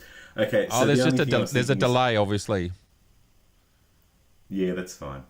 Look, how I think a very large a vocal part of this of the market is definitely birders, and they might not be the largest portion of the market. So, but because they have such high expectations with regard to autofocus, it's almost misrepresentative of what the broader photographic community wants. So we know that these three cameras all shoot exceedingly well anyway with birds, but we're only talking about the 2 to 3% around the margins at this stage. So I don't. They're just my thoughts with regard to that. Yeah, well, look, it's a specialised area, and unless I can get the lenses to do it, and I think it was as Roger said, to shoot bird in flight comparisons would be almost impossible, and we'd probably need, Joe, and this is actually where your expertise comes in, we'd probably need a robot gimbal to track the birds, because it would be the only thing strong enough to hold the three cameras and the 370 to 200s or the 400 2.8s. And then you would need a system to trigger all three cameras remotely, which, by the way, I looked into, and they kind of don't exist. So if anybody knows in the comments a system that allows you to trigger 3 different brands of cameras at once, and the way that I did end up doing it was to set them on delays, because I don't have 3 arms. I know I look weird, but I don't have 3 arms, sadly. So I wasn't able to press. I tried pressing them with my pinky, but it didn't work. It wasn't accurate enough. So yes, as Craig says, yes, but they are a loud minority. Sorry, Joe. We could have we could have just 3 people shooting the same subject together. Yeah, there's look, already 2 of us. My concern about that is with other tests that I've seen, you know, and when you're shooting on a 400mm lens, and people just don't employ the same field craft. But yeah, we can have a crack at it. We can certainly have a crack at it. There's no question. Use a focus trap to shoot bird in flight. Yeah, okay, that's a good idea. Z-Way, did you want to say something? Yeah, the 3 of us being on YouTube, or you and I, is Joe YouTubing as well? If not, I'm not subscribed to his channel, and I'd like to. No, Joe helps me with some of my videos. Oh, okay. So, so he'll actually understand, but for the audience, if I were to like design a wheel, and on that wheel was different kind of videos that I had to make, getting a bird in flight comparison done in a way that people wouldn't complain about and say that it's not good enough would be marked by like a skull and like crossbones. I can't imagine like a harder type of content to make. Yep. Because even if I have the Z8 and the Z9, which are the exact same sensor, it's the same guts, the images look the same, and I have one lens on one and one lens on the other, and I take a picture like this, and then I do it with the left hand like that, that's not good enough because the light changed in like basically half of a second, and people are like, it's not valid. I'm like, what do you mean? And so I can't imagine it would be even possible to do, and even if you did, there's just no way that it would satisfy a real hardcore like chart person that, you know. And that's exactly right, Z-Wade. It's my video, and I'm not bragging here, but my video kind of makes it look easy, the matching of all the shots, and actually it was quite hard. It was quite hard. I had to think about it for a long time, and it was really, really important to me that the Joe, I'm just going to kill your camera for a second. It was critical to, like, there was no point doing this stuff unless it met a standard of similarity. And I totally agree with you. Bird in flight, the capacity to do bird in flight would be almost impossible to get it. And that's why I said to Joe, and Joe owns some industrial level robots. That's why I said that, you know, you could actually create a robot rig, you know, some sort of robot rig that then can just literally, like you see on a naval ship, you know, you have these things chasing the bird and then firing together. You know, that's the level of test that I would want to do to ensure that it's actually fair. Otherwise, what's the point? You know? Yeah, I mean, if you're going to do a comparison, you do it you do it right. And if you can't do it right, which in that case I really don't think I haven't seen anything that can do it. So like, why do it at all? You know, because you're going to go back and look at it. But I just want to say that video is on my watch list tonight because tomorrow's a holiday. It's the 4th of July in America tomorrow, so I can stay up a little later and watch that video. And I just know it's 2 hours long. I can't imagine how long it took, because like my longest video ever that's not a live stream is actually coming up soon, and I think the final time in it was probably over 45 minutes, and that took me like a week and a half to like shoot and probably 4 days of editing, because like I worked during the week, so I had to stop and like go to bed, and I had to go back and do some reshoots and rescripting because I wasn't happy with the script. I can't imagine what a 2-hour video must have taken, because I mean I had 2 hours of edited video to go through. I mean, what was yours? 15 hours worth of? It's funny. I can't even give you an answer to how much video I have. Just a lot. Sorry. Can you mute your end, buddy? I'm so sorry. I can't tell you how much, but I can tell you that it took up a terabyte on my hard drive, and I can tell you that it's probably something in the vicinity of probably 2 weeks of editing, and how many photo shoots? Like I probably went out on 10 to 15 separate occasions, because I tell you what would happen sometimes, Z Wade, I would shoot and then I'd go, well, I stuffed up, you know, none of it worked. So, and because I was learning how to, like, you know, what's the best way to capture action that's standardized for the 3 cameras, and what's the best focus modes for all of them. And because I'm not expert on Canon or Sony, I had to experiment a bit to get that right and research. I would say, like, just research in this video was probably 20 hours or something. Like, I would triple and quadruple check stuff, and even then some data is hard to find or not really findable. So but you've got to go as far as you can down the rabbit hole to try and answer the questions. Like there's an error that I think I've made, which is I believed all 3 cameras could do charging while you're on, right? So they would charge via the PD.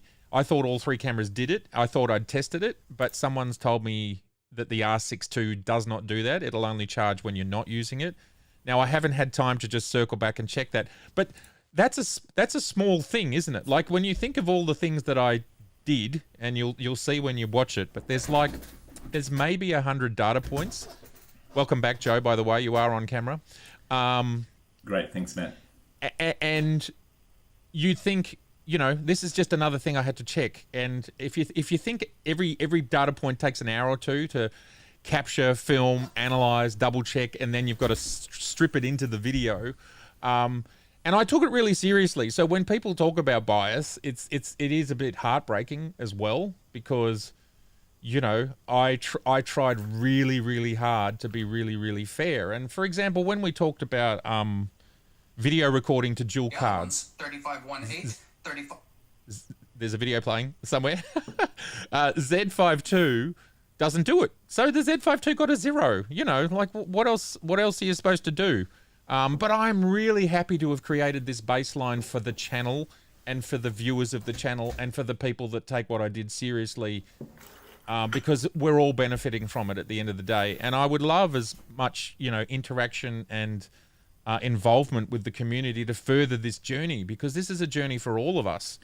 And I think the most important takeaway from it is these cameras are all, and it's not just a throwaway line anymore. These cameras are all so similar. They're all, and if you think about the people that buy cameras, it's not the people on YouTube. We're actually, we're probably 1% of the people that are on YouTube watching videos regularly and so on. We are the minority, and the majority of people going on holidays, they probably never watch our videos, and they're just shooting stuff. And as I was saying before, when you guys joined, if they do a 1 meter print once a year or once every 10 years, that's a miracle.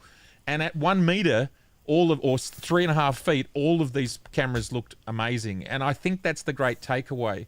When you get people in your comments, and I think for me, one of the saddest episodes in the camera industry history has been the desire to call Nikon a potato. Now, this might sound weird, but it's been kind of one of the most disrespectful things that I've seen. And those that litigate this potato concept go, oh, it's just a joke, and oh, aren't we funny, and yeah. But the problem is it permeates people's thinking. It actually creates biases, and you understand where I'm going with this, Z Wade. And so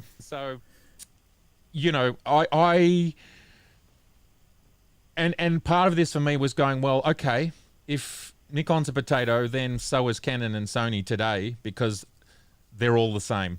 And the reason why the Z5 II, and I won't spoil the ending of my video, but it's really good value, and that's why it's it does well.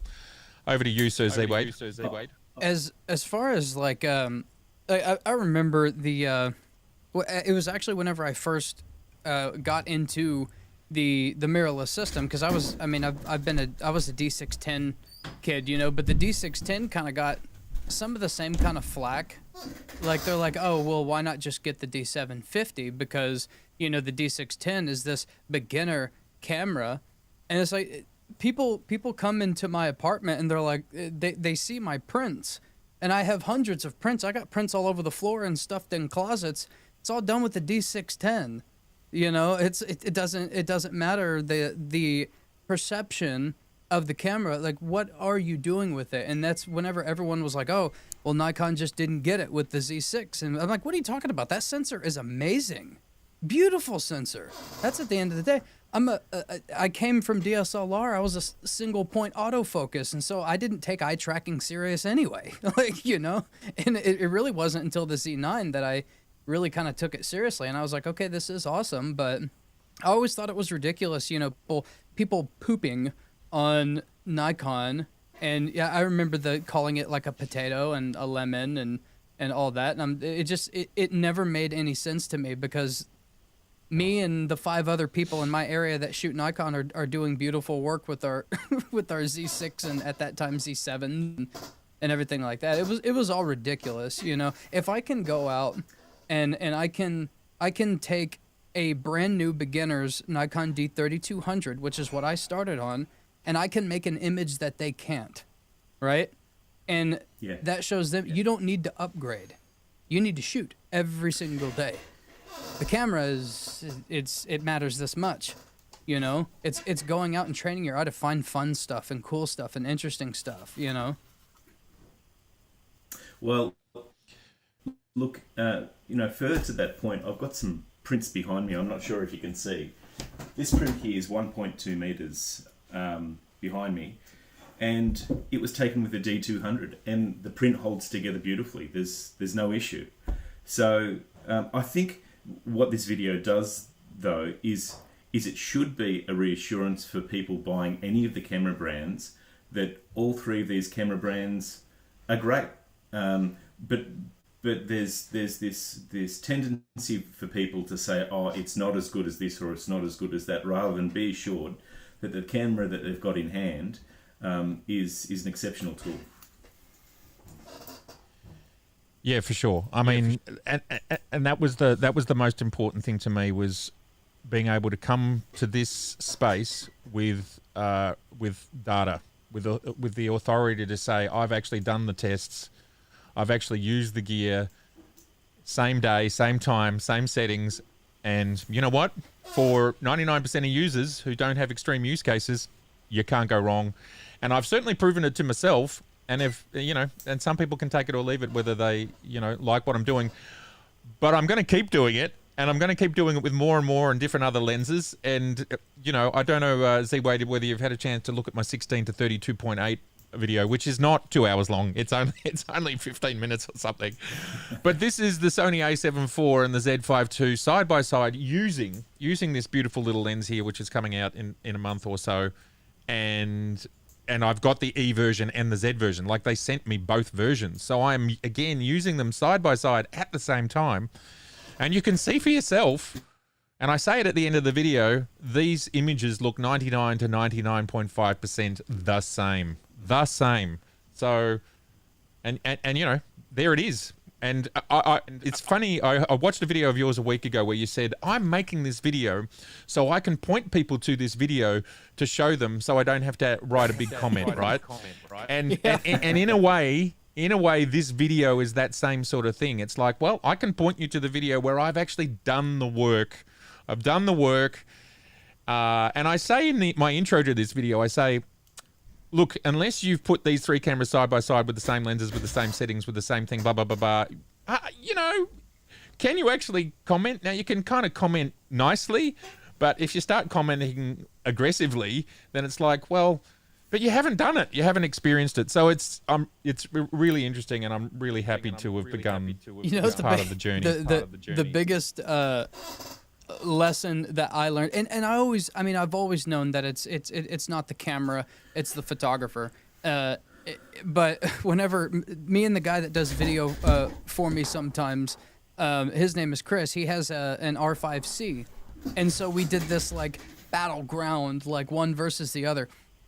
I don't know if anybody saw it, but do you know what the difference is between how the Z9 or the Z8, I don't even remember which one I shot, same sensor, and the R5C?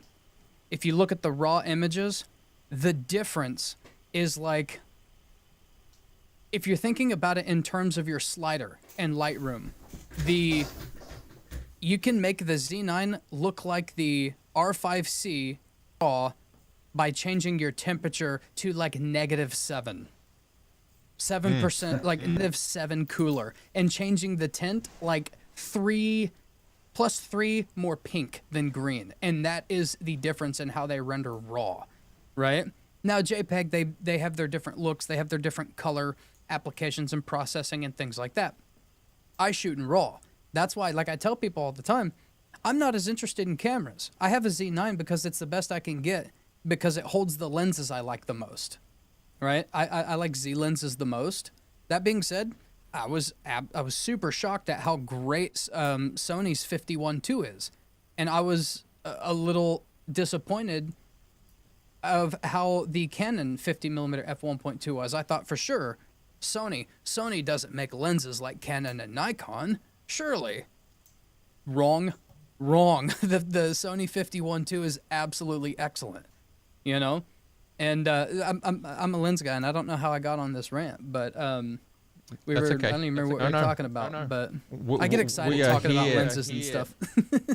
We're shooting the breeze. That's what we're doing now. We're shooting the breeze. We're talking about, this whole section is about the comparison between the Canon, Sony, and Nikon. So that's totally within context.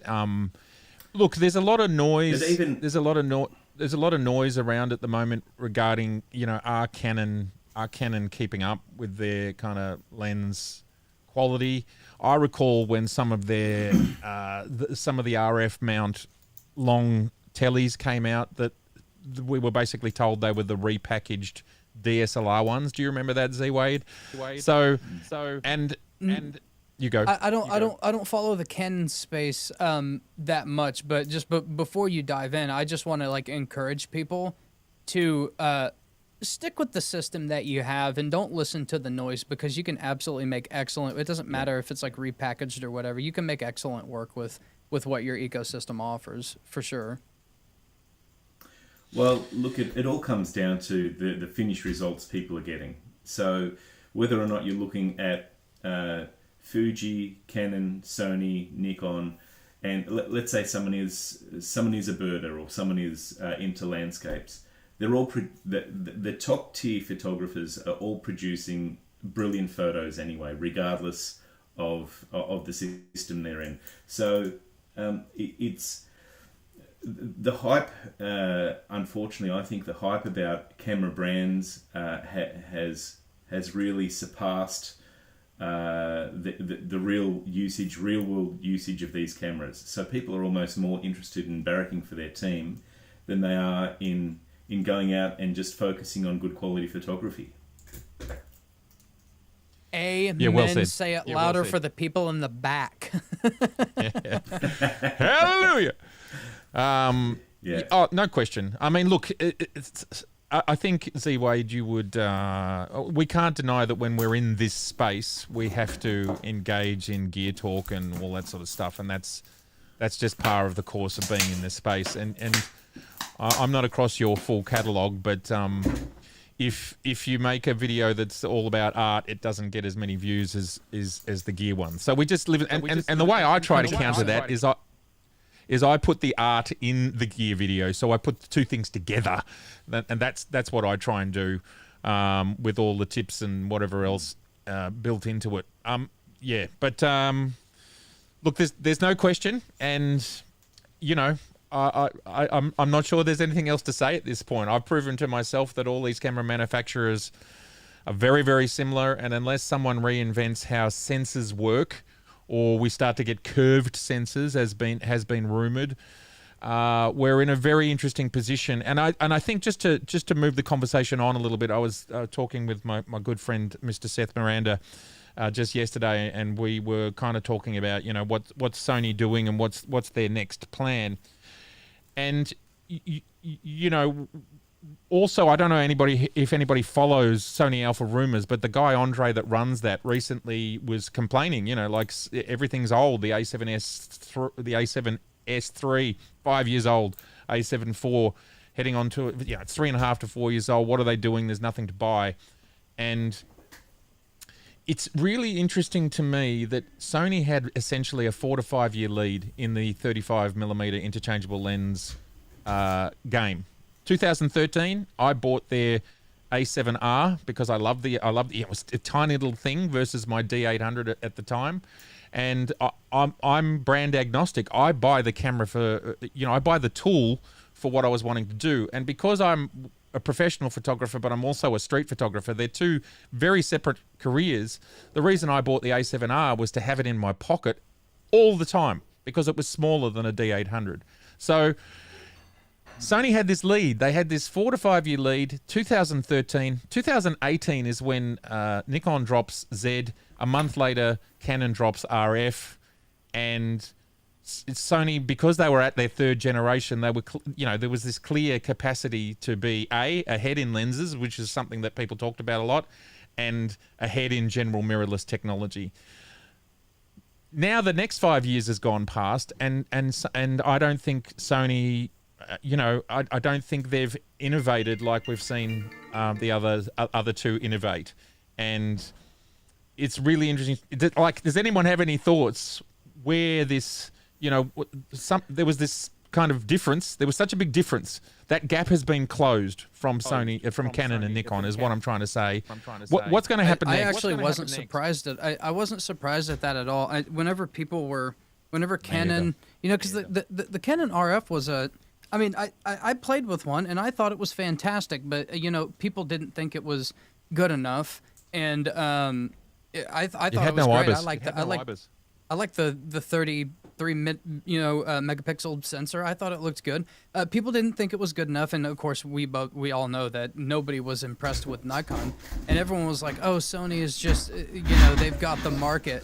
And I never once for a second doubted Nikon or Canon that they were going to close that gap way faster than people were giving them credit for, because at the end of the day, those three companies have something in common, right? They're all really, really strong Japanese companies. They take a lot of pride in they work extremely hard. And Nikon and Canon are doing cameras. They have been doing cameras forever. They're not gonna allow a maintained 5-year lead. They're just not, right? And so I knew that it was just going to be like a few years, and that's exactly what it was. You had the Z6, Z6 II came out really quick after that, and then you had the Z9 drop, and I felt like, well, they're there, you know, they're all kind of in the same kind of area where some things do a little bit better than the other, maybe not as good as some, but they're all basically, you're not going to be disappointed with any of them. They'll all do the same jobs. Well, the XPEED 7 has given us something amazing, and any of the XPEED 7 cameras basically have the same level of autofocus. I mean, when the Z5 II came out, Nikon said, you know, it's got Z9 level autofocus, and I've got no reason to not believe that. And in a way, I think some aspects of it, because I'm pretty sure they've improved, for example, how small in frame you can see a person. And if you watch my video, you'll see how good the Z5 II is at that versus the other two brands. Twice the distance, it's still going, that's a human, that's a head, and the box is still being drawn, and it's still keeping things in focus. So things like that, I think they're even continuing to tweak in these newer ones. And I remember when the Z8 came out, they said the Z8 has the capacity to see a human smallest in frame of any brand on the market. And it was something like they only need to be 3% of the frame to be seen or something. So there is no question. And you know, I remember saying before the Z9 came out, and, you know, there was all, Sony has the best autofocus. It was like, it's just computer programming. You know, it's just an algorithm, and all they have to do is go off and write it. And sure, it might take them a little bit longer because they've got less money, or they didn't have the 5-year start that Sony had, but they will get there. Well, here we are. Here we are. I was just, even with the brand's own cameras, let's say the Z9 through to the Z5 II. I was at an event, as you know, a couple of nights ago, Matt, and shooting speed skating. So 1,500 shots, and had to get some speed skating shots. And while I was out there shooting with the Z9, it was tough conditions, fast skaters, terrible stadium lighting. And I was thinking, gee, I could do the same job exactly with the Z5 II, because it's got the autofocus, and all I need is the same lens. So we've gone from a professional photographer being able to say, look, I can either take my Z9 out, or if I don't have that, I'll just reach in the glove box and pull out the Z5 II, because as far as autofocus and the other three things that are important, your aperture your exposure triangle, those things haven't changed. And the computational side of things, as far as the autofocus, has meant that even a Z5 II, the entry-level camera, would have sufficed for a job that was 5 or 6 years. You had to spend $10,000 on a camera to be able to fulfill the requirements of that job. So I think people don't realise how good they've got it with even these entry-level cameras today. So, yeah, just some thoughts. You want to know something that people really take for granted? Just how good modern camera metering is.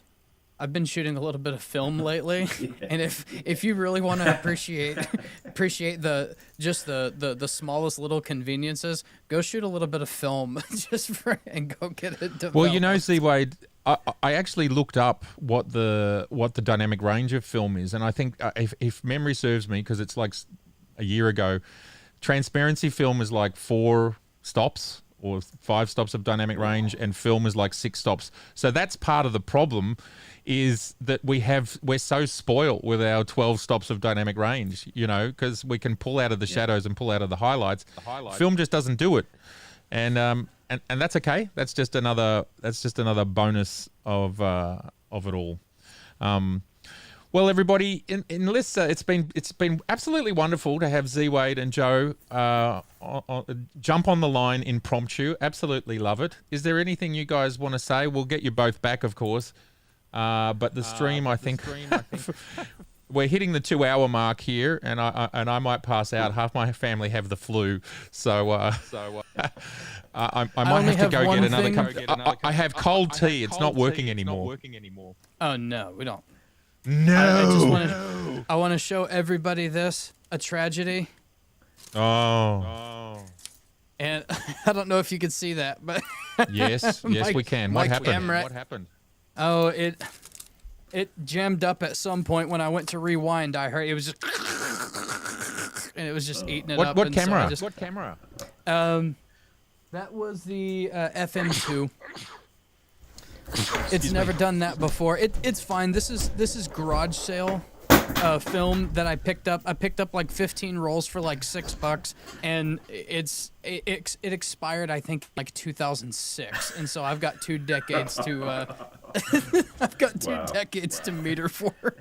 But So maybe but no, the structural integrity is not there anymore.